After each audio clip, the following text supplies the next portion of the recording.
కార్యక్రమాన్ని స్టార్ట్ చేయడానికి రావడం చాలా ఆనందం. మరి ఎమ్మెల్యే గారు, కలెక్టర్ గారు, డిఓ గారు, మరి ఆర్డిఓ గారు, మరి వేదిక పైనటువంటి పెద్దలందరికీ, మరి ముందున్నటువంటి వివిధ పాఠశాల ప్రధానోపాధ్యాయులు, ఉపాధ్యాయులు, విద్యార్థులందరికీ పాఠశాల పునఃప్రారంభం శుభాకాంక్షలు తెలియజేస్తున్నాను. సార్, మా పాఠశాల నిజామాబాద్ జిల్లాలో చాలా పురాతనమైనటువంటి పాఠశాల. మరి ఈ పాఠశాలలో గత సంవత్సరం అతిపెద్ద పాఠశాలలో రెండవ పాఠశాల సార్. 828 మందితో జిల్లాలోనే రెండవ పాఠశాల. గత సంవత్సరము 116 మంది ఎగ్జామ్ ఫీజు కడితే 10th క్లాసు, అందులో 115 మంది పిల్లలు ఎగ్జామ్ రాశారు. అందులో 93 మంది విద్యార్థులు పాస్ అయ్యారు సార్. అంటే 80.80% రిజల్ట్ రావడం అనేది జరిగింది. అంతేకాకుండా ఈ రాబోయే సంవత్సరంలో 10th క్లాస్ విద్యార్థులను ఇంకా ఎక్కువ పర్సెంటేజ్, దాదాపు 100% రావడానికి మేము కృషి చేస్తామని ఈ సందర్భంగా మీకు హామీ ఇవ్వడం జరుగుతుంది సార్. మా పాఠశాలలో వివిధ కార్యక్రమాల్లో కూడా చాలా పాల్గొనడం జరుగుతుంది. గత సంవత్సరంలో విద్యార్థులు ప్రథమ స్థానంలోనూ రావడం జరిగింది సార్. అదే మన జిల్లా కలెక్టర్ గారి చేతుల మీదుగా బహుమతిని పొందడం కూడా జరిగింది సార్. ఈ విధంగా పాఠశాలలో విద్యతో పాటు క్రీడా విద్య మా పాఠశాలలో అందించడం జరుగుతుంది. మనబడిలో సెలెక్షన్ అయినటువంటి పాఠశాల సార్. 54 లక్షల శాంక్షన్ అయింది. అయితే అది పూర్తి కాలేదు సార్. ఈ 828 మంది విద్యార్థుల్లో 437 మంది బాలికలే ఉన్నారు సార్. ఈ బాలికలకు టాయిలెట్స్ తోటి చాలా ప్రాబ్లం అవుతుంది సార్. అసలు టాయిలెట్సే లేవు సార్. ప్రధానమైనటువంటి సమస్య అది సార్. మీరు మా మీద దయతలంచి ఈ టాయిలెట్స్, తర్వాత కిచెన్ సెట్ కానీ, తర్వాత డైనింగ్ హాల్ కానీ, ఇవన్నిటిని త్వరగా పూర్తి చేస్తే, వీటికి అన్నిటికంటే ముఖ్యంగా మా మొదటి ప్రయారిటీ ఏంటంటే సార్ టాయిలెట్స్ సార్. పాపం ఆడపిల్లలు మేము చూడలేకపోతున్నాం సార్. ప్లీజ్ దయచేసి అదొకటి చేయండి సార్. ఇది మా పాఠశాల నివేదిక. మరోసారి వేదిక పైన ఉన్నటువంటి, కింద ఉన్నటువంటి పెద్దలందరికీ మా పాఠశాల తరఫున హృదయపూర్వక అభినందనలు తెలియజేస్తూ ముగిస్తున్నాను సార్. తెలియజేస్తూ చక్కటి విద్యను అన్ని రకాల అభివృద్ధి పదంలో నడపడే ప్రయత్నం చేస్తున్నామని తెలియజేసిన ప్రధానోపాధ్యాయులు గారికి ధన్యవాదాలు తెలియజేసుకుంటూ, కార్యక్రమంలో స్థానిక మండల విద్యాధికారి పెద్దలు డి నాగనాథ్ సార్ గారు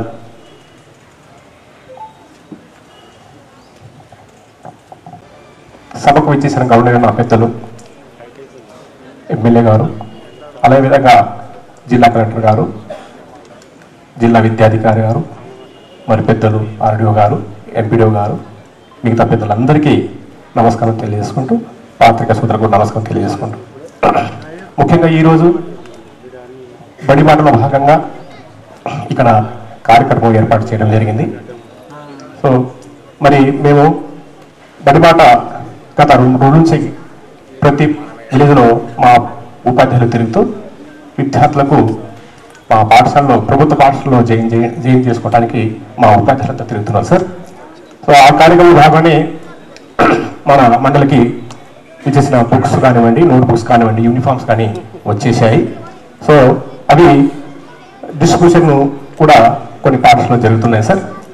మరి గత అకాడమిక్ ఇయర్లో ఉన్న విద్యార్థుల యొక్క సంఖ్య మన బోధన మండలంలో 1 to 5th 4,984 మంది ప్రభుత్వ పాఠశాల చదువుతున్నారు సార్. అదేవిధంగా 6th to 8th 2,522 మంది చదువుతున్నారు సార్. 9th క్లాస్ 644 మంది మా ప్రభుత్వ పాఠశాల చదువుతున్నారు సార్. టోటల్గా 9,400 మంది మన బోధన మండలంలో, బోధన సాధన మండలంలో కలిపి చదువుతున్నారు సార్. సో దాంట్లో మరి గత సంవత్సరంలో ఎస్ఎస్సి ఎగ్జామ్స్ జరిగిన దాంట్లో మరి మాకు మంచి రిజల్ట్ వచ్చింది సార్. సో 100% రిజల్ట్ ఎరాస్పల్లి, కొప్పర్గా వచ్చింది సార్. అదేవిధంగా మనకు బోధనలో అమదాపూర్లో 9.8, తర్వాత సాలూరా మన దానిలో సానుల హై స్కూల్లో 9.8 గ్రేడ్స్ వచ్చినాయి సార్. అదేవిధంగా రెసిడెన్సీ స్కూల్లో కూడా మనం కేజీబీలో 100% పాస్ అయ్యారు సార్. తర్వాత మహాత్మా జ్యోతిబహుళి సానుల్లో కూడా 10/10 ముగ్గురు అమ్మాయిలకు వచ్చాయి సార్. ఈ రకంగా ఈ మా మండలి యొక్క నివేదికను తెలియజేస్తూ మరి ముగిస్తున్నాను sir. Thank you sir. Sir గారికి, ఆర్డీఓ గారు, తర్వాత ప్రజాప్రతినిధులందరికీ, ఎంఈఓ గారు, హెచ్ఎం గారు, కన్నా మీడియా మిత్రులందరికీ కూడాను చేసిన గౌరవ ఎమ్మెల్యే గారికి మరి సభాముఖంగా అందరికీ ఒకసారి కృతజ్ఞతలు చెప్తున్నాను. ఈరోజు మనం రాష్ట్రంలో మొత్తం అన్ని స్కూళ్ళల్లో కూడాను పిల్లలందరికీ కూడాను నోట్బుక్లు, మరి టెక్స్ట్ బుక్స్, తర్వాత యూనిఫామ్స్ ఇవన్నీ కూడాను డిస్ట్రిబ్యూట్ చేయడానికి గౌరవ ముఖ్యమంత్రి గారు మరి నిర్ణయించారు. దాని ప్రకారంగా ఇక్కడ ఈ కార్యక్రమం సభావేదిక ఏర్పాటు చేసుకుని సార్ ద్వారా అవి పిల్లలకి మరి ఇవ్వటానికి ఏర్పాటు చేసుకున్నాం. తర్వాత మన ఎమ్మెల్యే గారు ఈ విద్యా సంబంధించి మరి చాలా స్ట్రిక్ట్గా మాకు ఇన్స్ట్రక్షన్ ఇస్తున్నారు. అంటే విద్యా ప్రమాణాలు పెరగాలి, పిల్లల సంఖ్య పెరగాలి. ఈ రెండు కూడాను చాలా ముఖ్యంగా మరి దాని మీదనే మరి డిగ్రీ మీటింగ్స్ తీసుకోవటం, తర్వాత వాటికి ఏ రకంగా మనం ఇంప్లిమెంట్ చేయాలి ప్రణాళిక అనేది ఇప్పుడే అది ప్లాన్ చేసుకోమని కూడా మాకు అందరికీ కూడా ఇన్స్ట్రక్షన్ ఇవ్వడం జరిగింది.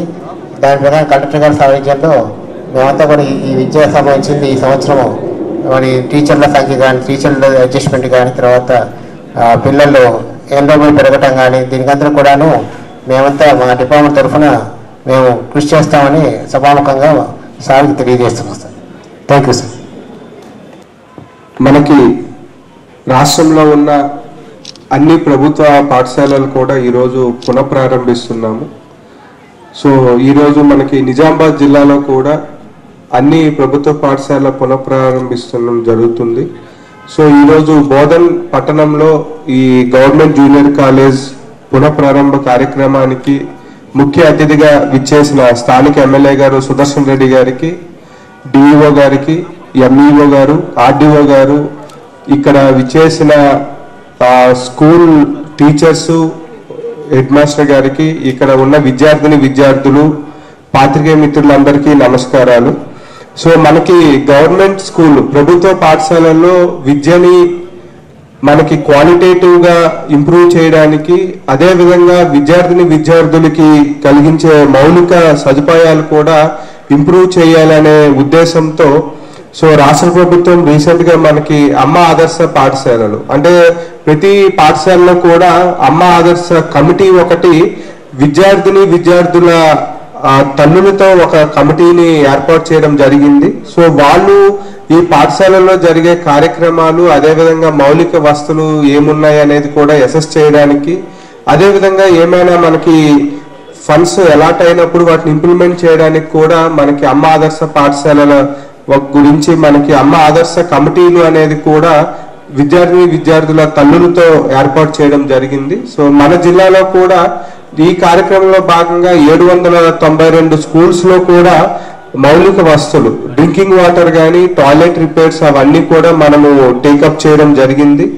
సో అదేవిధంగా ప్రభుత్వ పాఠశాలల్లో విద్యార్థులకి ఫస్ట్ రోజే అంటే మొదటి రోజే వాళ్ళకి యూనిఫామ్స్, అదేవిధంగా పాఠ్య పుస్తకాలు, నోట్బుక్స్ కూడా అందరికీ 100% ఇచ్చే విధంగా కూడా మనకి రాష్ట్ర ప్రభుత్వం ఆధ్వర్యంలో చర్యలు తీసుకోవడం జరిగింది. సో రాష్ట్ర ప్రభుత్వ ఆదేశాల మేరకు మన జిల్లాలో కూడా 112,000 విద్యార్థులకి యూనిఫామ్స్ అనేది మనం ఫస్ట్ డేనే డిస్ట్రిబ్యూట్ చేయడానికి మనము అరేంజ్మెంట్స్ చేసుకోవడం జరిగింది. సో ఆ యూనిఫామ్స్ స్టిచ్చింగ్ కూడా మనకి సెల్ఫ్ హెల్ప్ గ్రూప్స్, పట్టణ ప్రాంతాల్లో అయితే మెప్మా గ్రూప్స్ తోని, అదేవిధంగా రూరల్ ఏరియాల్లో సెల్ఫ్ హెల్ప్ గ్రూప్స్ మెంబర్స్ తోనే ఆ స్టిచ్చింగ్ అనేది కూడా మనము కంప్లీట్ చేసుకోవడం జరిగింది. సో అదేవిధంగా పాఠ్య పుస్తకాలు, నోట్బుక్స్ కూడా మనకి ఫస్ట్ డేనే అన్ని స్కూల్లో కూడా మనము ఈ రోజు డిస్ట్రిబ్యూట్ చేస్తూ ఉన్నాము.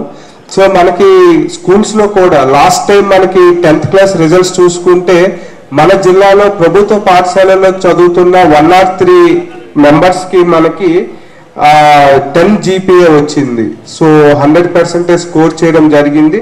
అదేవిధంగా మనకి స్కూల్స్ చూసుకుంటే 158 స్కూల్స్లో 100% 10th క్లాస్ చదువుతున్న విద్యార్థులు కూడా పాస్ అయ్యారు. సో 100% కూడా 158 స్కూల్స్ అచీవ్ చేయడం జరిగింది.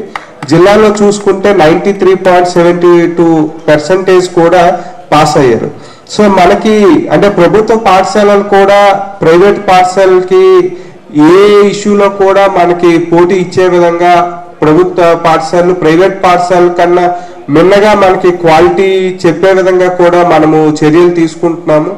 ఈ ప్రభుత్వ పాఠశాలలో కూడా ఇంగ్లీష్ మీడియాన్ని కూడా విద్యని ప్రవేశపెట్టడం జరిగింది. సో దట్ మనకి ఓన్లీ ప్రైవేట్ స్కూల్స్లో ఇంగ్లీష్ మీడియం ఉంటుంది, ప్రభుత్వ స్కూల్లో తెలుగు మీడియం ఉంటుందనే కాకుండా ఇంగ్లీష్ మీడియాన్ని కూడా ఇంట్రడ్యూస్ చేయడం జరిగింది. సో మనకి చాలా మంది ఇప్పుడు గొప్ప గొప్ప స్థానాల్లో ఉన్న చాలా మంది వ్యక్తులు కూడా ప్రభుత్వ పాఠశాలల్లో చదివి ఎంతో ఉన్నత స్థానాలకి వెళ్ళడం జరిగింది. సో దీనికి ప్రభుత్వ ఉపాధ్యాయులు అదేవిధంగా విద్యార్థి తల్లిదండ్రుల యొక్క కృషి కూడా చాలా ఉంది. సో మనకి ఇదే విధంగా మనం ఇప్పుడు బడిబాట కార్యక్రమం అనేది జరుపుకుంటా ఉన్నాము. సో బడిబాట కార్యక్రమంలో కూడా ఉపాధ్యాయులు కూడా ఆ పిల్లల్ని మనకి స్కూల్స్ కి తెచ్చే విధంగా ప్రభుత్వ పాఠశాలలో జాయిన్ చేసే విధంగా అదేవిధంగా ముఖ్యంగా అంగన్వాడీ సెంటర్స్ కి లింక్ ఏర్పడే విధంగా అంటే అంగన్వాడీ సెంటర్స్ లో చదివిన పిల్లలు వన్స్ 6 years వచ్చేసరికి వాళ్ళు ప్రభుత్వ పాఠశాలలకి షిఫ్ట్ అయ్యే విధంగా కూడా ఆ లింకేజ్ కూడా ఏర్పాటు చేయడం జరుగుతూ ఉంది. సో ఇక్కడ ఉన్న విద్యార్థులందరూ కూడా ఈ స్కూల్లో మీరు అత్యుత్తమంగా చదివి మీరు మంచి పొజిషన్లోకి వెళ్ళాలి. సో మీరు అందరు కూడా ఇక్కడ ఉపాధ్యాయులు కూడా మనకి ప్రభుత్వ పాఠశాలలో కూడా 100% కమిట్మెంట్తో చదువు చెప్పే విధంగా కూడా మనము చర్యలు తీసుకుంటున్నాము. సో ప్రతి ఇయర్ కూడా ఎన్నో ఇన్నోవేటివ్ కార్యక్రమాలు అంటే వాళ్ళు చెప్పే ఏదైతే టీచింగ్ ఉందో ఆ మెథడాలజీ కూడా మనము చాలా కొత్తగా మనకి గవర్నమెంట్ కూడా ఇంట్రడ్యూస్ చేస్తూ ఉంది. అంటే మనకి ఫస్ట్ లెవెల్ లెర్నింగ్ అనే కానీ తొలిమెట్టు అనే ప్రోగ్రామ్ ద్వారా కూడా టీచర్లు కూడా ఎప్పటికప్పుడు మారుతున్న ఏదైతే మోడర్న్ గా ఉందో సో వాళ్ళు కూడా టీచింగ్ స్కిల్స్ ని కూడా ఇంప్రూవ్ చేసుకునే విధంగా కూడా ఉపాధ్యాయులకు కూడా ట్రైనింగ్స్ ని కూడా మనము ఏర్పాటు చేస్తూ ఉన్నాము. అదేవిధంగా ఇంగ్లీష్ మీడియం ఇంట్రడ్యూస్ చేయడం వల్ల ఇంగ్లీష్ మీడియం కూడా వాళ్ళు అడాప్ట్ అయ్యే విధంగా కూడా మనము ట్రైనింగ్స్ అనేది ఇవ్వడం జరిగింది. కాబట్టి సో ఇక్కడ ప్రభుత్వ పాఠశాలలో చదువుతున్న విద్యార్థులు కూడా మంచిగా అంటే మనకి అన్ని ఫిజికల్ గా కూడా ఇన్ఫ్రాస్ట్రక్చర్ ఫెసిలిటీస్ ప్రొవైడ్ చేస్తున్నాము. అదేవిధంగా టీచింగ్ పరంగా కూడా మంచి క్వాలిటేటివ్ ఎడ్యుకేషన్ ని ఇస్తున్నాం. కాబట్టి సో అందరూ తల్లిదండ్రులు కూడా పిల్లల్ని ప్రభుత్వ పాఠశాలకు పంపించడం అదేవిధంగా వాళ్ళు కూడా బాగా చదివి మంచి స్థాయిలో ఉండి మన ప్రభుత్వ పాఠశాలలకి మంచి గుర్తింపు తెస్తారని కూడా కోరుకుంటూ ఈ అవకాశం ఇచ్చినందుకు ధన్యవాదాలు. Thank you. ప్రగతికి స్ఫూర్తిగా నిలుపుదల తెలియజేసినటువంటి జిల్లా పాలనాధికారి గారికి కృతజ్ఞతలు ధన్యవాదాలు తెలియజేసుకుంటూ కార్యక్రమ ముఖ్య అతిథి పెద్దలు శ్రీ మన స్థానిక ఎమ్మెల్యే గారు పొద్దున సురేష్ రెడ్డి గారు ప్రసంగించవలసింది. మన డిస్ట్రిక్ట్ కలెక్టర్ గారికి అదేవిధంగా ఎడ్యుకేషన్ మన పిల్లలందరికీ చాలా చక్కగా చెప్పేసి ఎడ్యుకేషన్ ఆఫీసర్ డిఓ గారికి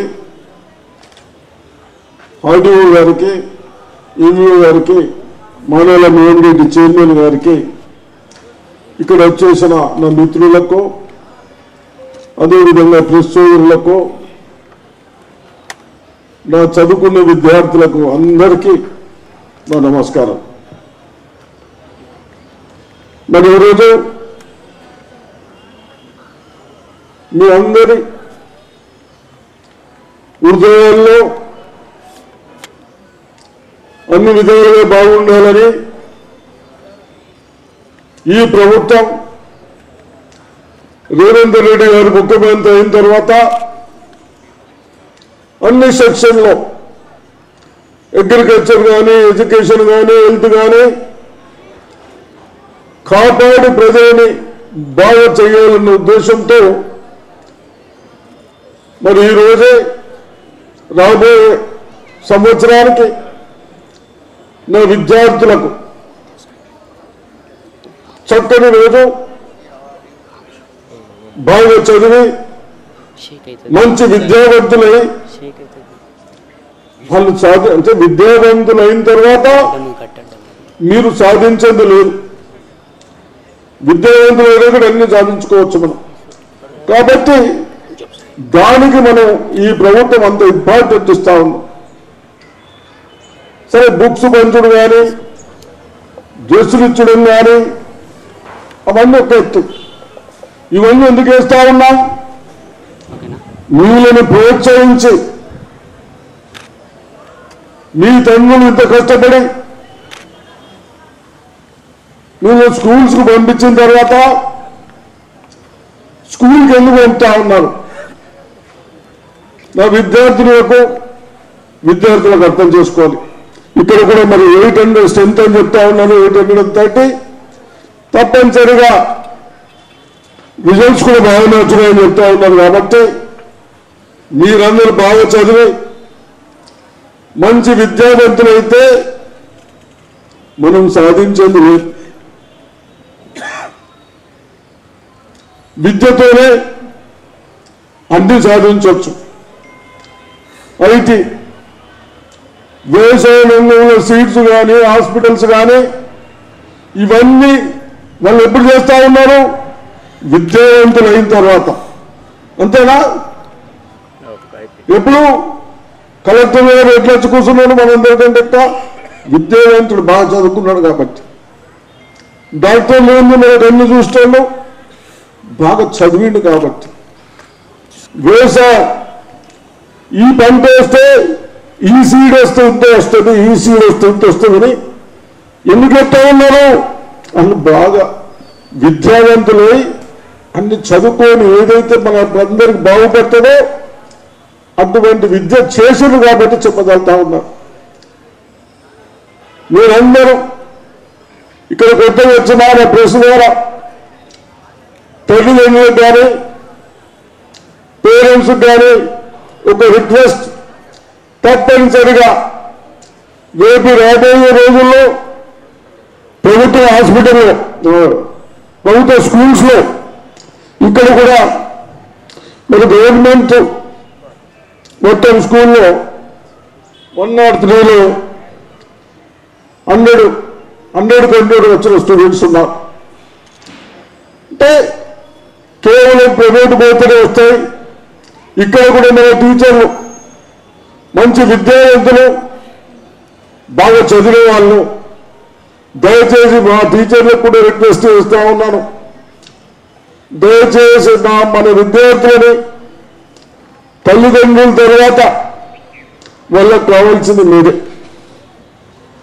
నేను పూజిస్తామనుకుంటే ముందు చిన్నప్పుడు, ఇప్పుడు కూడా అదే విధంగా మీరందరూ మా విద్యార్థులకు రిజల్ట్స్ బాగా వస్తే తప్పనిసరిగా ఆ పేరు కొద్దిగా వెనుకకు పోయినట్టున్నారు కానీ మేము అందరం ముందుకు వేస్తాం. బాగా చెప్పండి, విద్యావంతులు చేయండి. మీ సౌకర్యాల కొరకు ఎక్కడ ఏమున్నా ఇబ్బందులున్నా టీచర్లకు కానీ హెడ్ మాస్టర్స్ కానీ, అదేవిధంగా ఇక్కడ కాకుండా జూనియర్ కౌన్సిలర్లు కానీ అవన్నీ మనం వంతు చేసుకుంటాం. కాబట్టి తప్పనిసరిగా మీరందరూ యువతరా ఏ క్లాస్ అమ్మ మీరు? 10th. ఓహో, మీరందరూ 10థేనా? Very good. 9th కంప్లీట్ అయింది. 9th అయిపోయిందా? 10th అయిపోయిందా? ఫోటో చేతులు లేకుండా రాకుండా లేకుండా మళ్ళా చదువు ఎంత చదవచ్చు. టైం ఉంది, బాగా 1 year టైం ఉంది. ఉత్సాహంతో మీ అందరూ బాగా చదవాలి. నా టీచర్లకు మళ్ళీ రిక్వెస్ట్ చేస్తా ఉన్నాను, క్లాసెస్లో ఏ సబ్జెక్టులు కూడా ఏదో 75% ఉండాలి, 75% కంటే ఎక్కువ ఉండాలి. అటువంటి టీచర్లని తప్పనిసరిగా నా పేరెంట్స్ కానీ మేము కానీ అభినందిస్తాం. మీ అందరికీ అభినందించి ఎక్కడైనా కానీ ప్రభుత్వంలో ఒక రెస్పెక్ట్ పెట్టే విధంగా ఉంచుకోవాలని చెప్తూ నేను కూడా ఒక 2-3 months తర్వాత ఎక్కడైనా కానీ టీచర్స్లో ప్రీ ఫైనల్ ఎగ్జామ్ పెట్టించాం. ఎందుకు పెట్టించాం? మొన్న కలెక్టర్ గారు మేము అనుకొని నా విద్యార్థులు 10కు 10 రావాలి, ఎక్కడైనా ఒక 2 months ముందే ఎగ్జామ్ పెడితే ఏ సబ్జెక్ట్లో వీకున్నాడో ఆ సబ్జెక్టును ఇంప్రూవ్ చేసుకోవడానికి అవసరం ఉంటుందని ప్రీ ఫైనల్ ఎగ్జామ్స్ పెట్టాం. ఇప్పుడు కూడా ఈ సంవత్సరం కూడా ప్రతిసారి మీరు ఎన్నిసార్లు పెడతారు ఎగ్జామ్స్? 3 times 4 times? మామూలు 3 times లో కూడా ఫస్ట్ టైం ఎగ్జామ్షన్ కానీ సెకండ్ దాంట్లో వచ్చి ఇంప్రూవ్మెంట్ ఎగ్జామ్స్ పెట్టుకుంటూ టెస్ట్ పెట్టి ఏ క్లాసులు ఇంప్రూవ్మెంట్ లేదో ఆ విద్యార్థులకు మళ్ళీ స్పెషల్గా టీచింగ్ చేస్తూ బాగుంటుందని చేస్తూ, అదేవిధంగా సంకోచాలకు వస్తే తప్పనిసరిగా ఇక్కడ గర్ల్స్ కానీ జెంట్స్ కానీ పిల్లలు కానీ టైలర్స్ వెళ్తా ఉన్నారు. ఇన్కంప్లీట్ ఉన్నదా? తప్పనిసరిగా అది ఊరికో చెప్పేసి తొందరగానే 15 days 20 daysలో అయిపోతాయి. కలెక్టర్ అయిపోతాయి. ఇక్కడ ప్లేస్ ఎక్కడ? అది బ్యాక్ సైడ్. అవి కంప్లీట్ చేద్దాం. నేను మన ఇంజనీర్లకు ఇక్కడ జూనియర్ కాలేజ్ ఉన్న కలెక్టర్ గారు, నేను 25 years క్రితం జూనియర్ కాలేజ్ పక్కనే గర్ల్స్ జెంట్స్ వేరే ఉన్నాయి టైలర్స్ పోయాను. ఈ టైలర్స్ పోయే వరకు టైల్స్ వేశారు మన వాళ్ళు, మా ఇంజనీర్లు గొప్పలు. టైల్స్ వేస్తే గ్యాప్లు వస్తాయి, ఇట్లా గ్యాప్ వస్తుంది టైల్. దాంట్లో యూరినల్ స్మెల్ ఒక్కరు 2 పోయిన తర్వాత పోయే పరిస్థితి లేదు కాబట్టి నేను టైల్స్ అడ్డాను. దాన్ని వేరే విధంగా ఇప్పటికైనా స్లోగులు పెట్టి చాలా బాగా చేస్తే అందరికి సౌకర్యం ఉంటుంది, స్మెల్ రాకుండా ఉంటుంది. కాబట్టి తప్పనిసరిగా నా ఇంజనీర్లు కూడా అది కూడా ఆలోచించి దానికంటే మంచి దొడ్డు ఆలోచిస్తే నా పిల్లలకు చేయాలని చెప్తాం. తప్పనిసరిగా ఈరోజు నిజామాబాద్ డిస్టిక్ కానీ యావత్ తెలంగాణలో కానీ ఎడ్యుకేషన్లో కానీ ఎక్కడ కాంప్రమైజ్ చేయకుండా, అదేవిధంగా హెల్త్లో కూడా అయినంత మటుకు ప్రైవేట్ గవర్నమెంట్ హాస్పిటల్స్ కూడా నిజామాబాద్ అటువంటి చక్కగా చేసుకుంటూ అక్కడ కూడా మంచి డాక్టర్స్ ఉంటారు. మన నిజామాబాద్లో నీ రిప్లేస్మెంట్ మోటారు చిప్ప తీసి కొత్తలు పెడితే 120 మందికి రిప్లేస్ చేశాం. కేవలం మనం ఫ్రీ చేశాం. అటువంటి డాక్టర్స్ను కూడా ప్రోత్సహించే బాధ్యత మనపైన ఉంటుంది. కాబట్టి అదేవిధంగా ఎక్కడైనా కానీ గవర్నమెంట్ మన మెడికల్ కాలేజీలో అయినంత మట్టుకు 80% మన డిసీజులకు ఆ కన్సల్ట్ డాక్టర్స్తోనే చేపించుకోవడానికి ప్రయత్నం చేద్దామని చెప్తూ, తప్పనిసరిగా మీరందరూ మన తెలుగులో అవుట్ ఆఫ్ 41కు 24 పాస్ అయ్యారు. ఇంగ్లీష్ 46, 44. ఉర్దూలో 30కి 27 members పాస్ అయ్యారు. తెలుగులో బాగా వేకుంది ఏమి ఇన్వెస్టర్ గారు, అది ఎందుకు ఒకసారి చెక్ చేయండి. ఇంకోటి కూడా అయినంత మటుకు ఇంగ్లీష్ మీడియం కొన్ని సబ్జెక్టులో ఇంగ్లీష్ మీడియం పెట్టాం. కొందరు కావాలని తెలుగు మీడియం అడుగుతా ఉన్నారు. కాబట్టి దాన్ని మనం అవగాహన చేసి పేరెంట్స్ కానీ తల్లిదండ్రులకు కానీ విద్యార్థులకు కానీ ఈ సంవత్సరం కాకుండా నెక్స్ట్ ఇయర్ కూడా ఇంగ్లీషు ఇంపార్టెంట్, ఇంగ్లీష్ ఉంటుంది, తెలుగుకు ఇంపార్టెంట్ తెలుగు ఉంటుంది కాబట్టి ఇంగ్లీష్ టీచర్లను కూడా మేము ముఖ్యమంత్రి గారితో కూడా మాట్లాడాం. అవసరమైతే ఒక 3 months ట్రైనింగ్ సరిపోతుందా, 2 months అది కూడా ఇప్పిద్దామని అనుకుంటున్నాం. సరే అవన్నీ మీరు చూసుకోండి. కానీ మా ఆలోచన అంటే మన ప్రైవేట్ గవర్నమెంట్ స్కూల్లో ఒకటి ఉన్నది ఒకటి లేదు అనకుండా వాళ్ళు ఏదైతే అనుకుంటున్నారో, ఏదైతే దాని కొరకు ప్రైవేట్ స్కూల్స్ చేస్తా ఉన్నారో దాన్ని మనం ఎందుకు ప్రోత్సహించొద్దని అదొకటే ఆలోచన పెట్టుకోండి. మీరు వేరే అర్థం. నా పిల్లలు అడిగి పోతా ఉన్నారు, వీడికి ఎందుకు వస్తలేరు, అక్కడ ఏం ఎడ్యుకేషన్ ఉన్నది, ఇక్కడ ఏం తక్కువ ఉంది, దాన్ని ఆలోచించుకుంటూ సరిపోతుందని చెప్తూ తప్పనిసరిగా ఆ విధంగా ట్రైనింగ్ కూడా ఇచ్చుకుంటూ ఆల్మోస్ట్ క్లాసెస్ ఇచ్చుకుంటూ ఇంగ్లీష్ మీడియం కూడా మెయింటైన్ చేయడానికి ప్రయత్నిస్తూ చెప్తూ మీరు అవకాశం ఇచ్చిన మీ అందరికీ ధన్యవాదాలు. జై హింద్.